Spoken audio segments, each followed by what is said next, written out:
Hi, everyone. Thank you so much for joining us today or in the future, if it's the case that you're watching this recorded back later. Hello from the future. My name is Lauren Lee, and I am currently a French PhD candidate at the University of Virginia. I'll be finishing up my dissertation this summer. And I'm also the outgoing chair of the Graduate Student Committee of the Medieval Academy of America. And the Graduate Student Committee has partnered with the Digital Humanities and Multimedia Studies Committee to put on this series of webinars to celebrate the centennial year of the Medieval Academy. This is the last session that we'll have until we take a brief sort of pause over the summer, and then we'll pick back up carrying on with these great showcases of digital humanities research in the fall. Today, we have two wonderful presenters and discussants with us. We'll have each of our panelists present their work for us first, and then we'll save questions to the end after both folks have had an opportunity to share their wonderful work with us. I suppose I'll go ahead and start by introducing our first presenter. Is S.C. Kaplan. S.C. Kaplan is assistant professor of French at Louisiana Tech University. She has published articles on women readers and their books, both extant and non-extant, in the Journal of the Early Book Society, Manuscripta, Manuscript Studies, and Digital Philology. Her monograph, Women's Libraries in Late Medieval Bourbonnais, Burgundy, and France, A Family Affair, was published with Liverpool University Press in 2022 and is now available on paperback. So I'll pivot over to you. Thank you so much, Lauren, for inviting me to participate today and for the work of everyone involved in these talks. So I'm going to go ahead and share my screen. All right, there we go. So today I'm going to walk you through a brief history of the project Books of Duchesses, mapping women book owners 1350 to 1550, its internal organizational principles, types of records you can find in it, and what sort of connections you might make through these records. Before I get started, however, a request.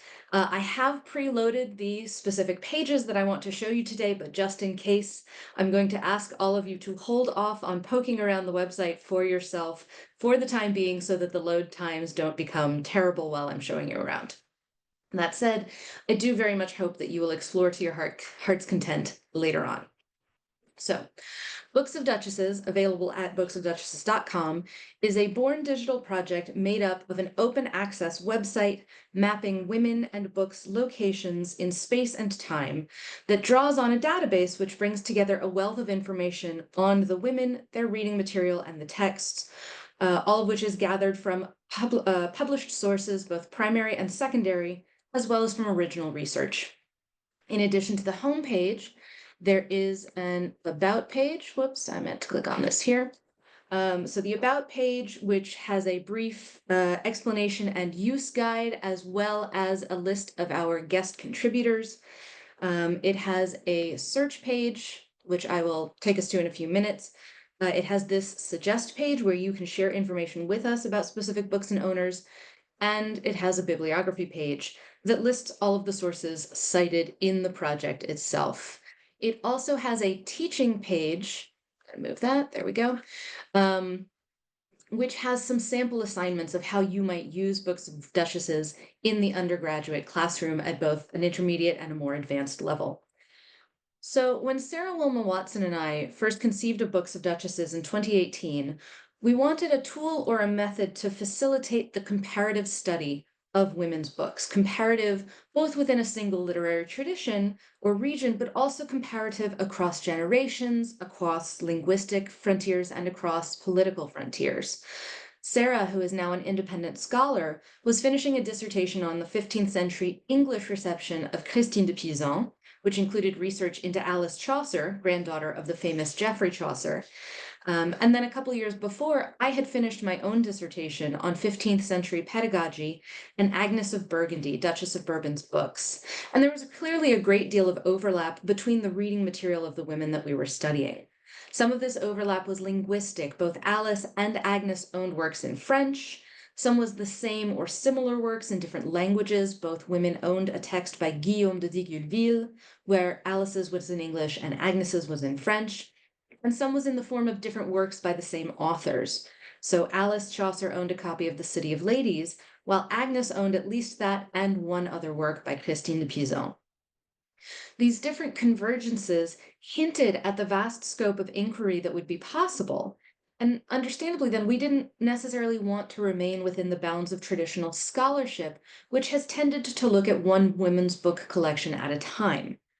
But there was absolutely going to be an issue of quantity of data and how we were going to keep track of it.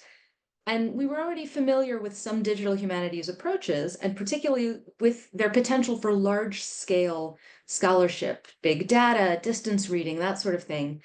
And so it just made sense to make this a DH project from the get go. But neither Sarah nor I had much in the way of coding experience or skills. And so we started off in Airtable. And we got extremely lucky that her visiting assistant professor position at Haverford gave her access to the digital humanities support team. And in short order, Andy Jenko and Freddie Gould built us the front and back ends of the website that you see here.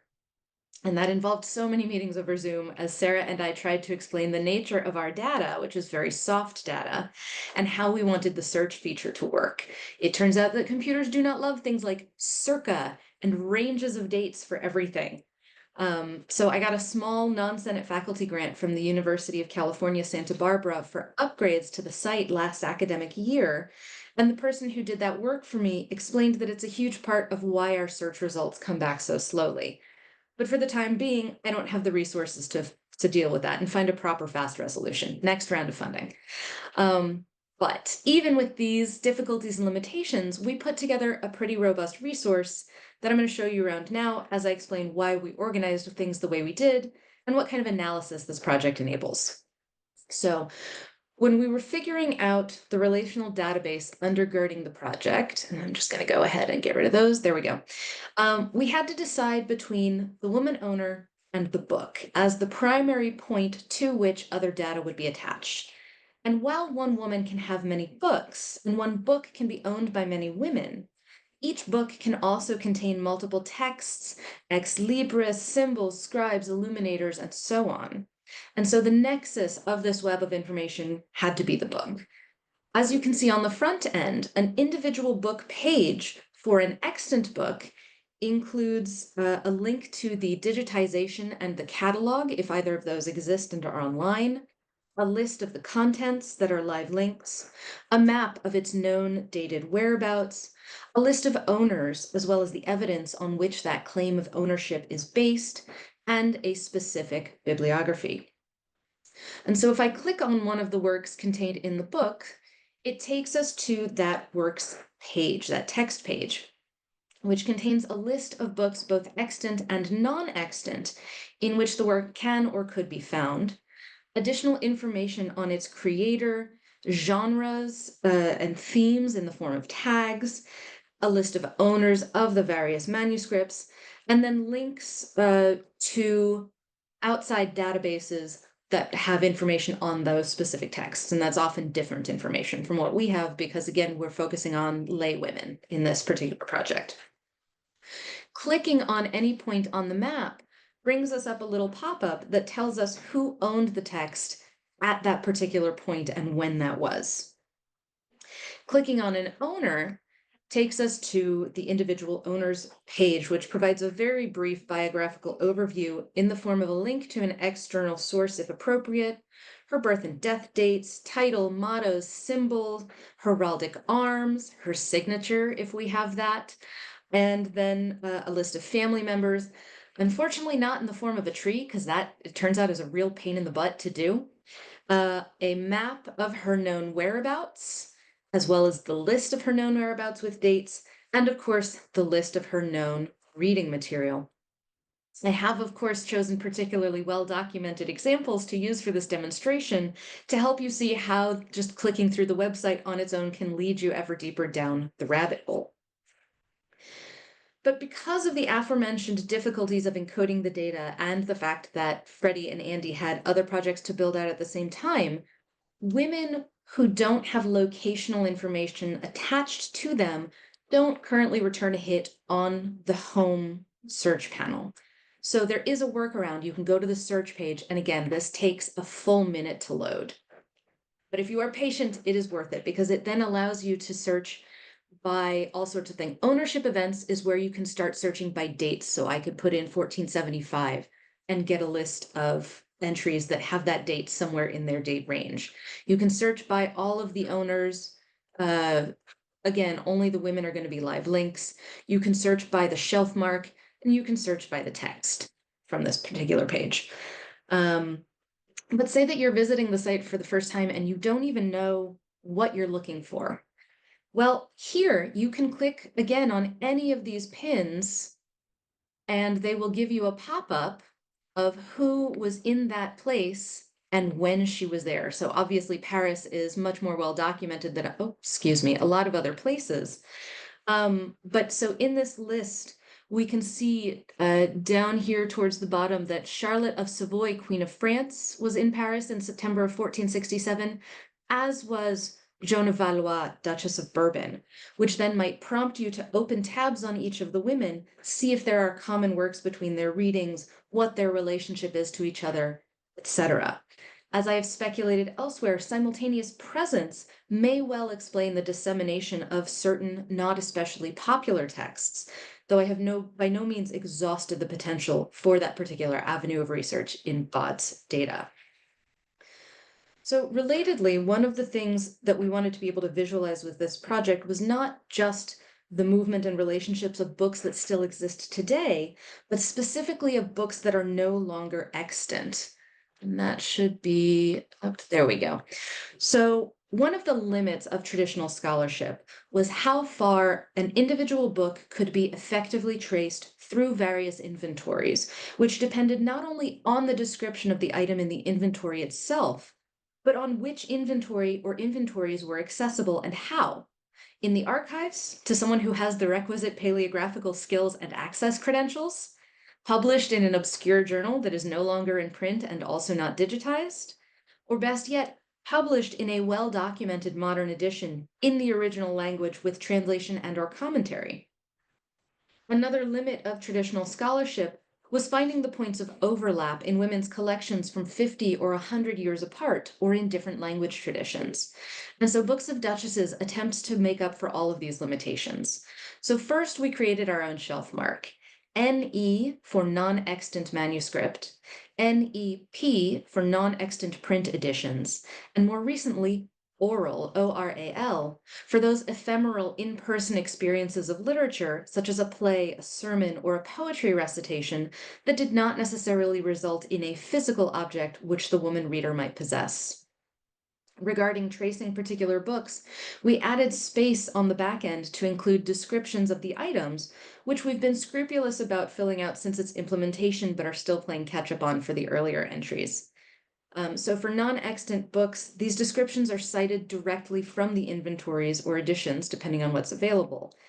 As you can see in the case of NE 1087, the 1516 and 1523 inventories are extremely similar. So 1516, six big books of perseforest on parchment, covered with velour cramoisi, which is obviously a specific type of velvet, with clasps and gilded clasps written by hand.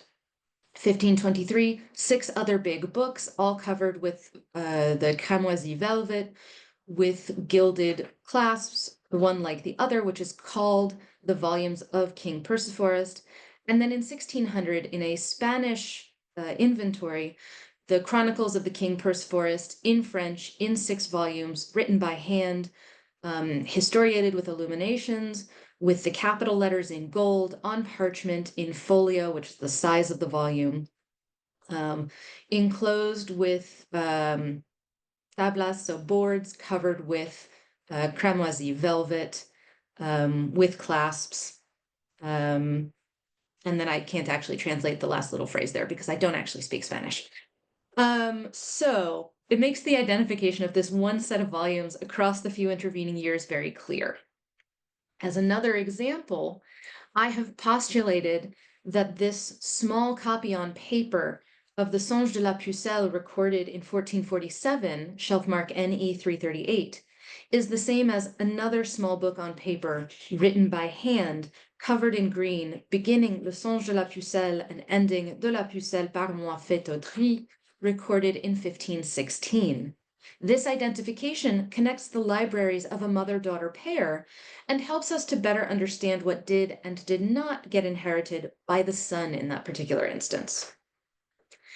The oral shelf marks document shared experiences of literature, like when a young Margaret of Austria and her lady-in-waiting, Joan of Courhandon, attended a sermon on the Passion in April of 1484.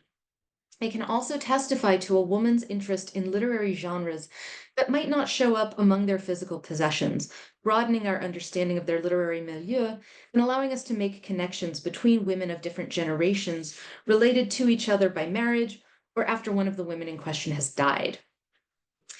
As for points of overlap between women reading in different languages, that most recent bit of funding paid for the creation of a parent text feature, which helps to make these connections more visible. As you can see on this text page, the German chanson de geste, Herpen, currently known in 2 books owned by 2 different women included in our database, is a translation of the Roman de Lion de Bourges. This latter is found in another 2 manuscripts that were owned by 3 different women. And so 3 of these 5 women were alive in the 15th century, a 4th straddled the 15th and 16th, and the last was firmly 16th. So we really see this text remaining popular across many, many decades, across a couple different generations. The French text is recorded as being in France and Belgium, while the German, we don't yet have documentation of it being in a particular place during our time period.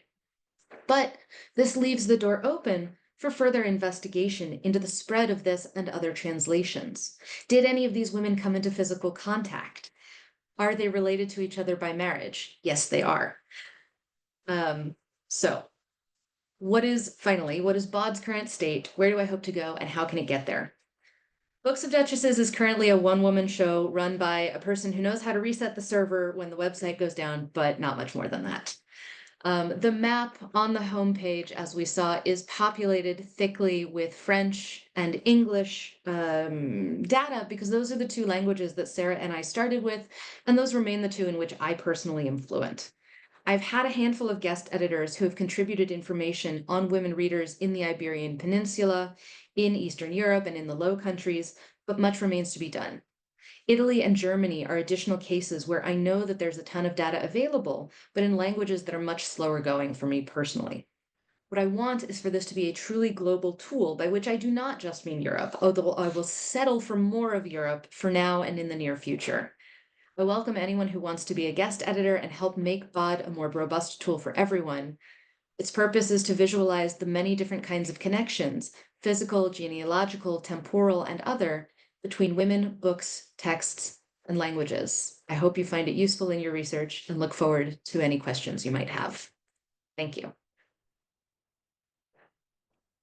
It's fabulous. Thank you so much. That was such a great place to start on. I'm already brimming with questions. Just to remind our audience, we will be doing questions after our second presentation as well, which I'll go ahead and introduce now. So our second wonderful speaker is Adrienne Williams-Boyarin. She is a professor of English at the University of Victoria in British Columbia, Canada. She is the author of The Christian Jew and the Unmarked Jewess, The Polemics of Sameness in Medieval English Anti-Judaism, recently awarded the MAA's Jerome E. Singerman Prize, and Miracles of the Virgin in Medieval England, Law and Jewishness in Marian Legends. She is also the founder and executive editor of the journal Early Middle English and has published teaching editions and translations of Miracles of the Virgin in Middle English and The Siege of Jerusalem, both of those being with Broadwood Press. Her most recent article is set to appear this month in the Journal of Ashkenaz, where she argues that the Jews of medieval England spoke English. Her current digital project, which she'll be talking about with us today, is Medieval Anglo-Jewish Women 1154 to 1307, an online resource that catalogs, networks, and publishes new biographies of Jewish women who lived and worked in medieval England. Take it away. Okay, thank you so much. Thanks for the introduction. Thanks for the invitation to be here. I want to start with some acknowledgements, and first and foremost, a land acknowledgement, even though we're in a virtual space. I am sitting here and acknowledge and respect the Lekwungen, Songhees, and Esquimalt peoples on whose the territory the University of Victoria stands. where I work and live, and the Kwanghan and Wasanich peoples whose historical relationships with that land continue to this day. Additional thank yous to those that are, in addition to those that are on the first slide here. The developer I work most closely with is Martin Holmes, and he's part of the team at the University of Victoria Humanities Computing and Media Center. My great thanks to them for even making it possible for me to do a digital humanities project, which I would not have been able to do by any means on my own. I also want to mention that the Social Sciences and Humanities Research Council of Canada has funded this project with 2 separate grants. I want to thank Laura Morial and Kathy Krause, who included me this past October in an online workshop on DH and medieval women's networks, for which I prepared a presentation very similar to the one I'm giving today. So hence the thanks. And I also want to thank Samantha Katz-Seal, whose generous review of this project and its site just appeared in Speculum. And that has given us great motivation to continue the project, as well as good feedback to help us move forward. So thanks for bearing with me with those acknowledgements. I will walk you through the project now. So this is the project site, and I want to let you know that I am actually using stills from the edition of the project that's not live yet. The new edition of it will probably go live at the end of the summer, but if you happen to look at the site while I'm talking, you'll see that things are slightly different because we've, of course, been continuing to work on it since its last release last March. So the Medieval Anglo-Jewish Women Project was really born of the pandemic and and born of some frustration with previous scholarship. So I got the first batch of funding for this project in 2020, which wasn't the greatest time to start anything, but it did mean that I was able to do an awful lot of data entry at the opening stages with print surrogates, calendars of national records and archives and whatnot. And it allowed us to make some really significant progress so that we could actually have a live site within a couple of years. The other thing, and this will kind of bring people into the content of the site a little bit more, is that the scholarship on Jewish communities in medieval England is pretty robust at this point, and pretty this community is very well documented, and that shows up in the historiography. But it had almost exclusively focused on men. And I don't mean that people weren't aware of the Jewish women in these archives. There's lots of scholarship. There's a kind of general repetition of the idea that Jewish women are everywhere in the national records of England, especially for the 13th century. But what was happening was you would get the repetition of certain kind of stock figures, well-known women who were the most prominent, and that would, we would get those stories told over and over again, where I had this sense in my work on representations of medieval Jewish women and anti-Judaism that there was a lot more we could be doing with the relationship of literature and historical records. And I had this sense that I couldn't even fathom what was actually there because there had been no systemic study in aggregate of Jewish women throughout national records in England, beyond really the plea rolls of the Exchequer of the Jews, which are just one set of records. So I was really frustrated with that. And I was kind of thinking, well, I want to do this for myself. I want to create a database. I want to catalog all of these instances of women, ideally every instance of mention of a Jewish woman in medieval England. And so the very simple initial research question was what if we focus on women? And you can see a family tree in the background. As Kappie said, family trees are very difficult to manage with DH methods and tools, but we've been working on it. And one thing we get if we focus on women is, in fact, the ability to fill out family genealogies that have existed in scholarship but have not included the women appropriately. But so this was the initial project and the initial idea. And of course, that became more and more complicated as we went. But one of the things I want to do is show you the result, to show you some of the things that do happen when we focus on women. So I'll just take you through some of the outcomes. So I'm going to give you what you see on this site if you start digging around. And I'm going to start with one of these very well-known women on whom there is a lot of scholarship, about whom there are many, many national records. And, you know, some of you may be familiar with her name, Lycurcia of Winchester. So what I have on the site now is what I would call a full profile for Lycurcia. And so this is, yes, a well-known woman, but what you get if you follow along on the site, you go to the Women tab, you click Lycurcia's name, you're going to get at the top of the screen every way she appears. Her name appears in records, which is, as you can see, there's a lot of variation there. You're going to get a brief biography of her, which is really just me writing these biographies, collating information we have. In this case, collating information we have and scholarship that's been written on her, but in other cases, creating them from whole cloth. If you scroll down on Lycurcia's page, you'll get a current list of further readings related to Lycurcia. If you scroll down further, you will get a map of all the places that she lived and worked. And if you click on any one of those counties, you will also get other women who lived and worked in those areas. You will get a list of her relatives, at least those who are currently documented in the site.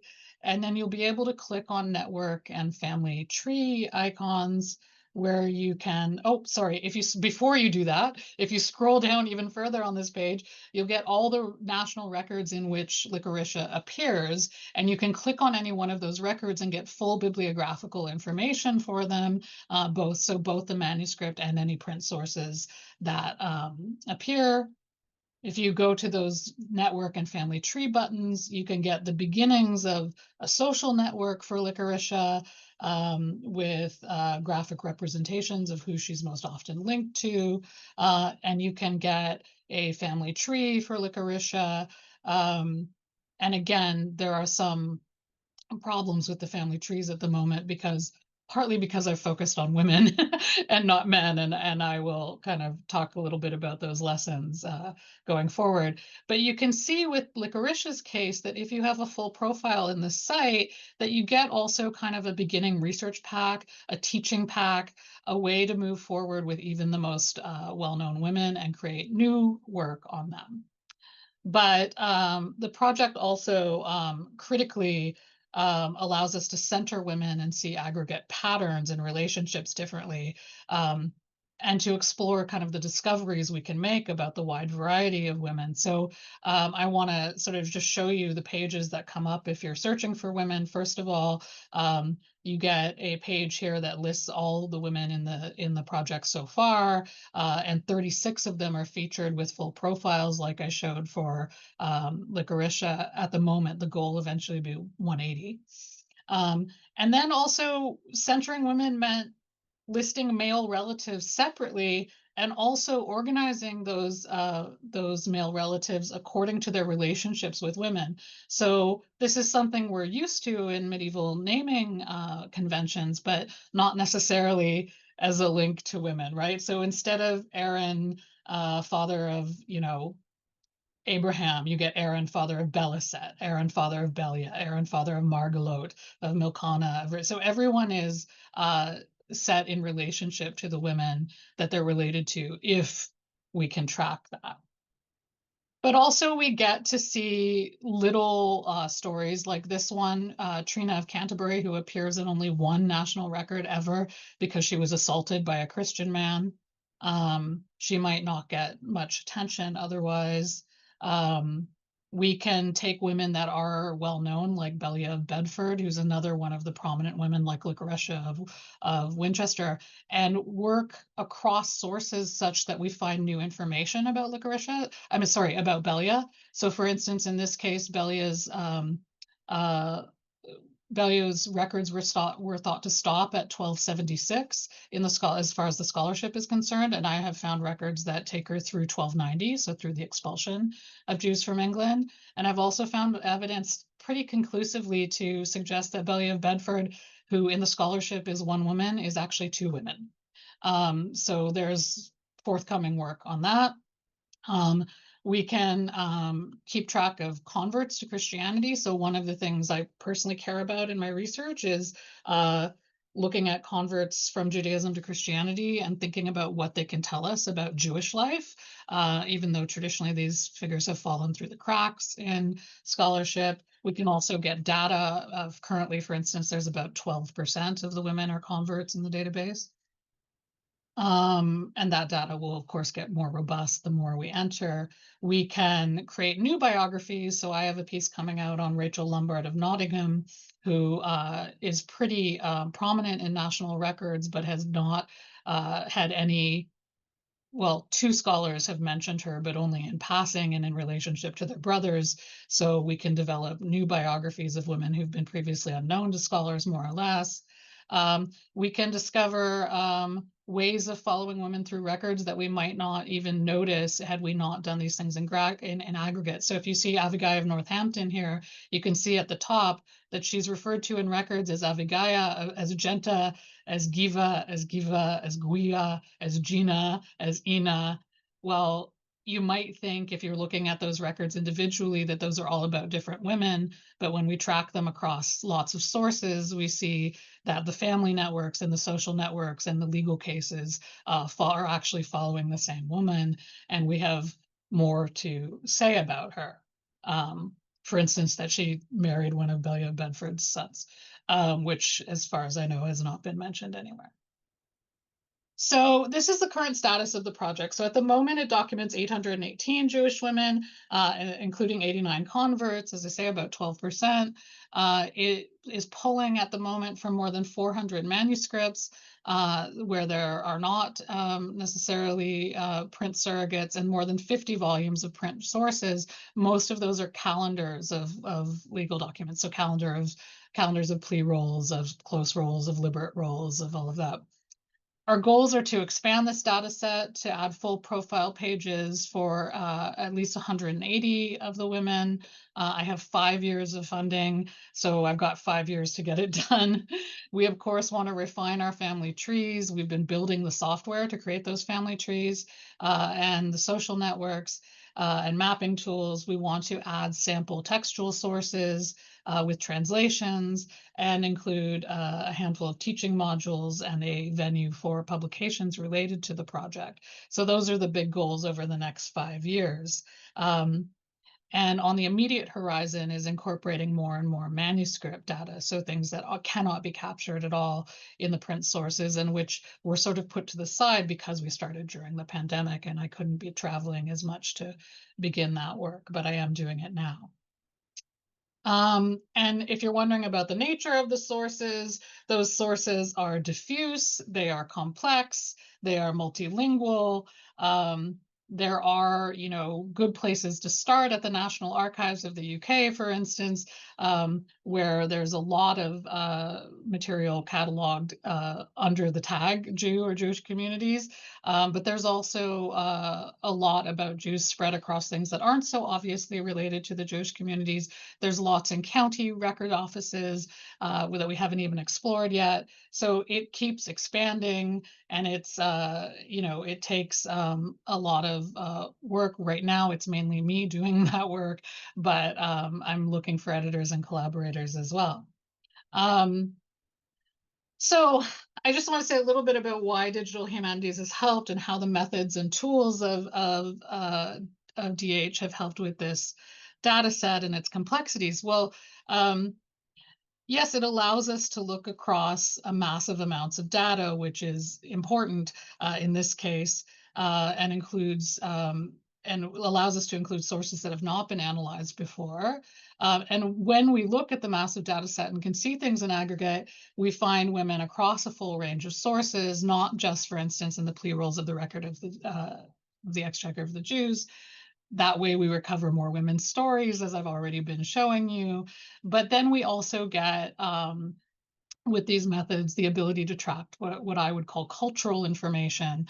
So naming variations, status, religious status, sort of vis-a-vis conversion, confusion about conversion, decisions not to convert.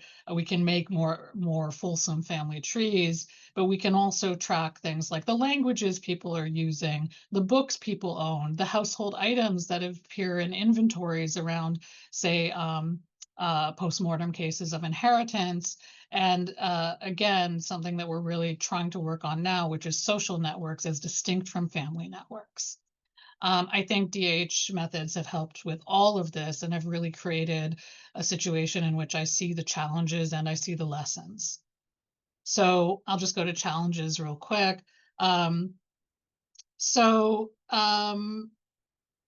on one second. Oh, I didn't move the slide. There we go.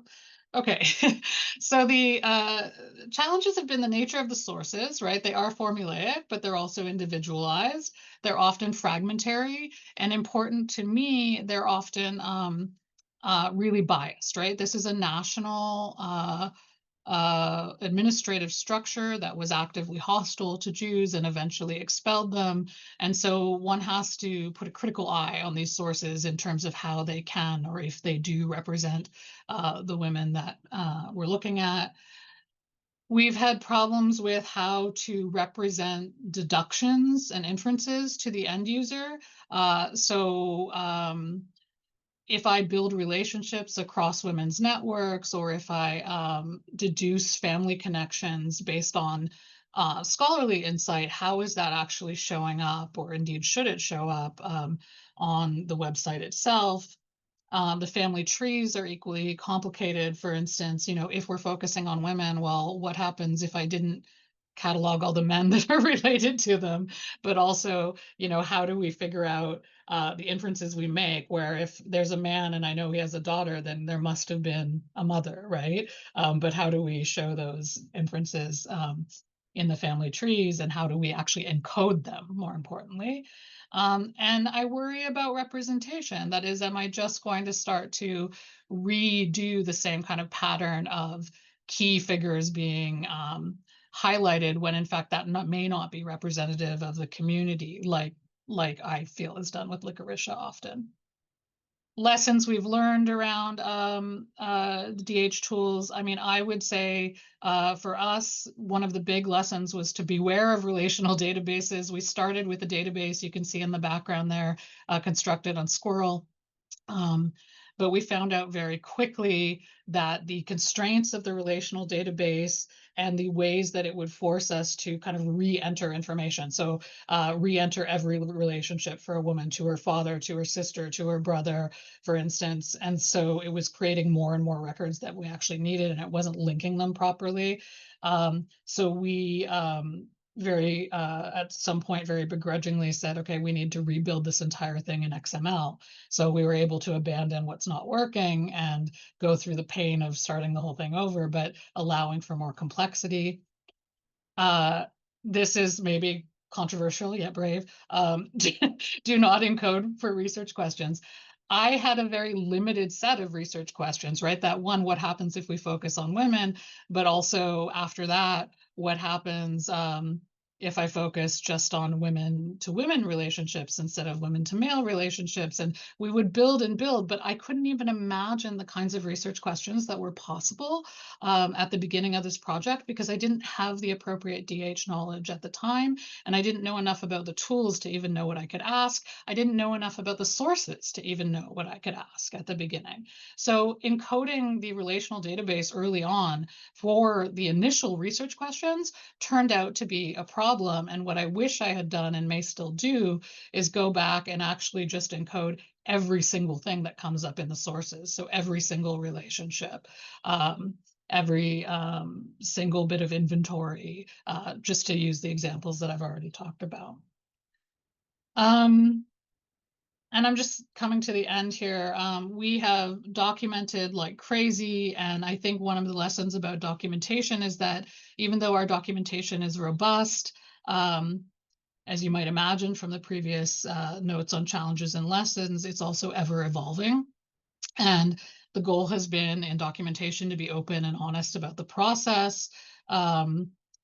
The about page on the public facing site is really honest about what data is muddy or soft and what kind of really needs to be double checked by users, what's in progress. I still feel like the workflow is developing, but anyone can explore these things on the site, and we've made it quite open.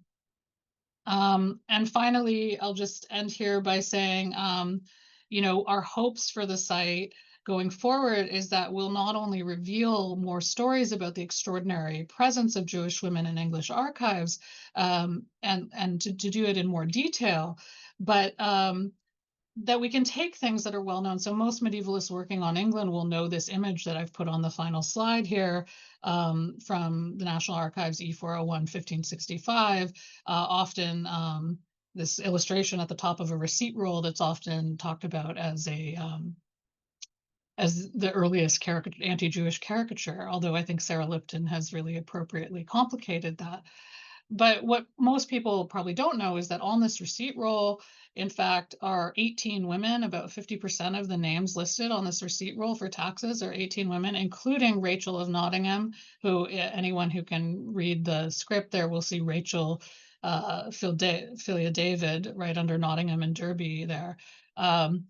And what we want to do is be able to say, well, yeah, we have this really exciting source that lots of people know about, but few know about what it can tell us about the particulars of Jewish women and their involvement here, even with royalty. So this entry at the top of this receipt roll about Rachel tells us that she paid 11 shillings and 4 pence for an aid to Mary, the king's sister. So we start to see networks between Christian and Jewish women in interesting ways too. Anyway, I think I'll leave it there and just say, please visit the site. And I'm always happy to have feedback, and I'm always happy to have contributions to the site. So please do get in touch with me if you'd like to be involved. Thanks so much.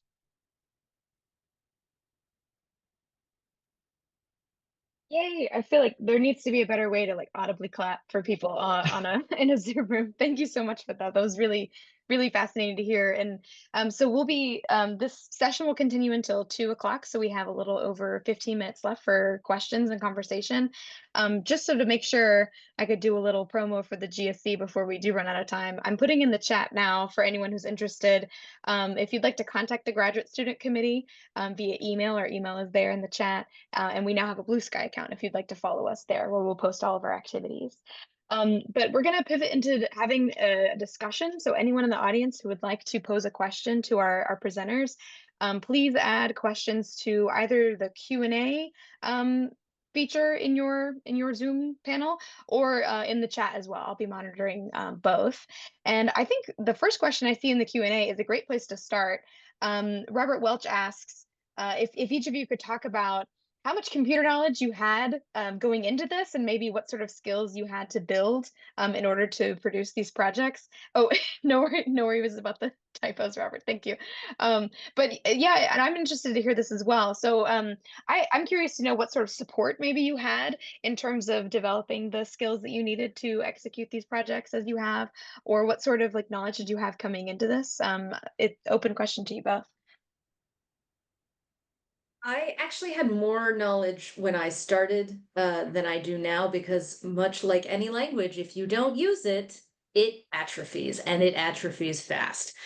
So I used to be able to poke around in the code more effectively because of a different project that a friend had taught me how to do some things for.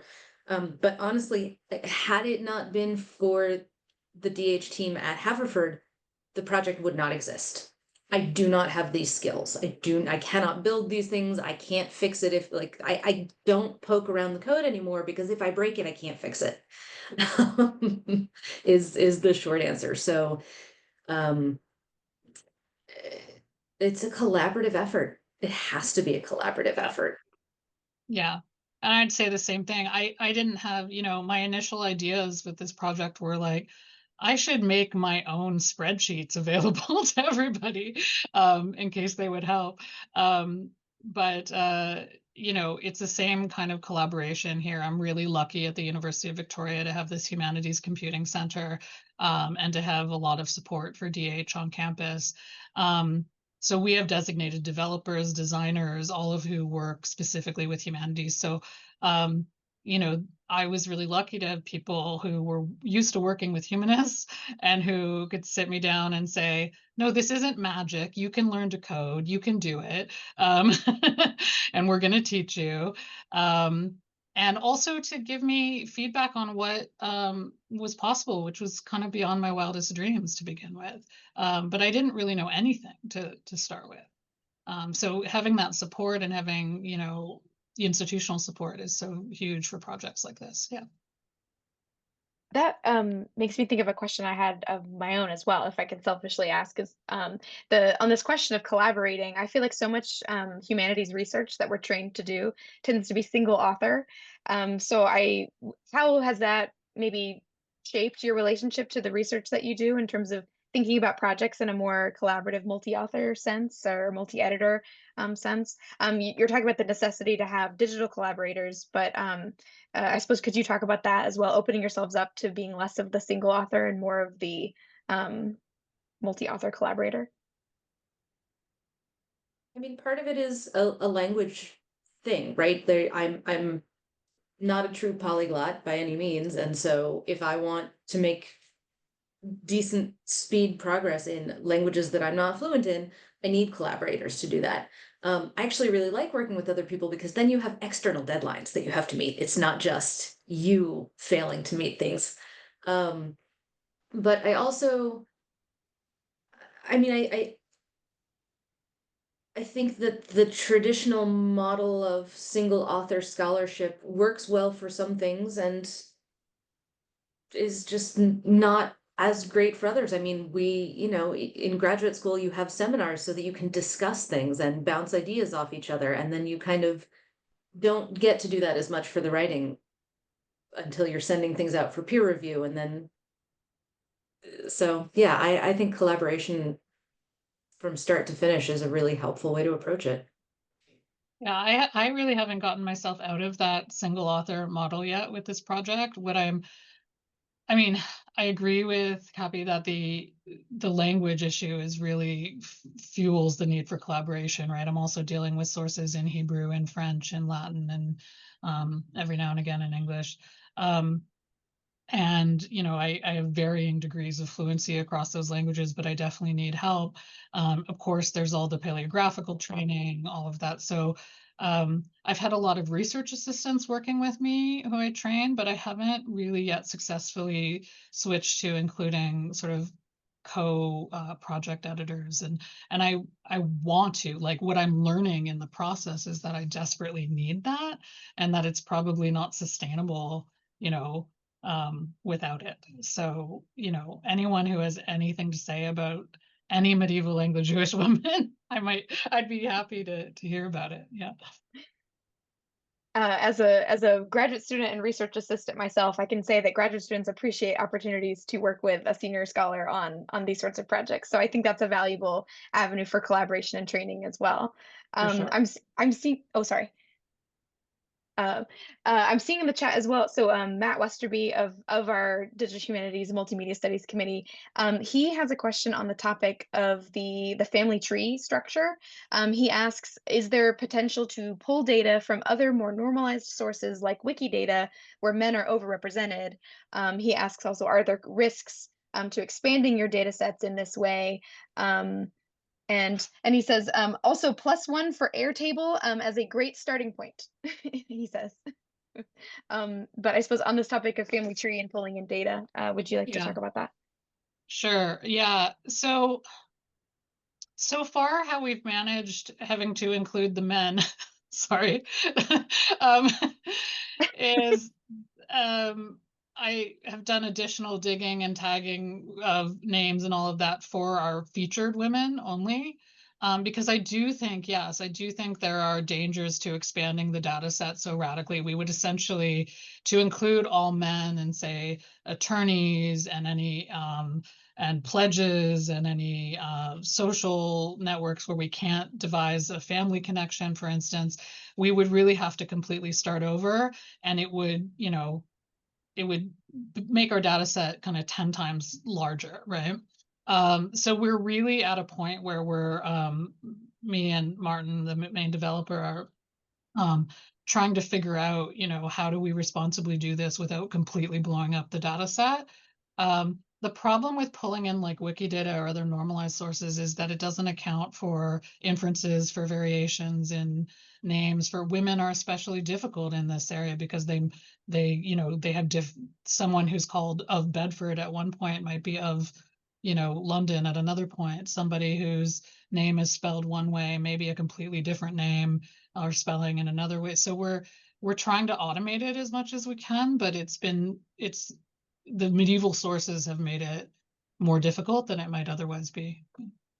I'm going to be that person and share my screen again. So this slide that you are now hopefully seeing is a Yes. simplified family tree that I gave in a talk at the MAA in 2023. And what you'll notice is that Margaret of Savoy, Countess of Württemberg, is on the left and on the right because I couldn't make a cylinder in PowerPoint with this family tree that has all of these ridiculous connections. So it's not necessarily that we're missing the men. I mean, we are deliberately excluding many of them, again, to keep the focus on the women. But it's also when you're talking about people who have 13 children, who marry different generations of their cousins, who are also part of huge families, like the trees themselves become so unwieldy. I tried to do it with normal genealogical software at one point a few years ago, and it just wouldn't. I can't do this for you. So it's Yeah, we just started off trying to use publicly available software for it as well. Yeah. Yeah. This brings to mind another question that I was having about data visualization, because there's not just one way to represent these massive bodies of data. So I was wondering, Kappie, could you talk about the choice for the books of Duchesses to use a geographical map? Were there other forms of visualization that you had thought about using? So what made you land on the map as the best representation of this data? so, and I actually had made a comment that I would love that putative social network function for Books of Duchesses because that looks very, very cool, Adrienne. Mhm. But so I have done some social networking with other visualization software. But what we were thinking for Books of Duchesses is making the I'm losing my English. The moments of overlap when women are in physical proximity to each other more obvious. And what seemed to us to be the most clear way to do that was to put them on a map and to say they were in the same place at the same time. What can we then infer about how they influenced each other?